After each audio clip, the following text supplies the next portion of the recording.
আসসালামু আলাইকুম বন্ধুরা, আশা করি সবাই ভালো আছেন।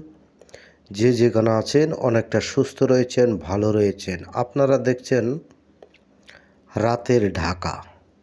এই রাতের ঢাকায় কিন্তু প্রচুর পরিমাণে টুকাই যারা, তারা কিন্তু বোতল টুকিয়ে অনেক টাকা ইনকাম করে থাকে।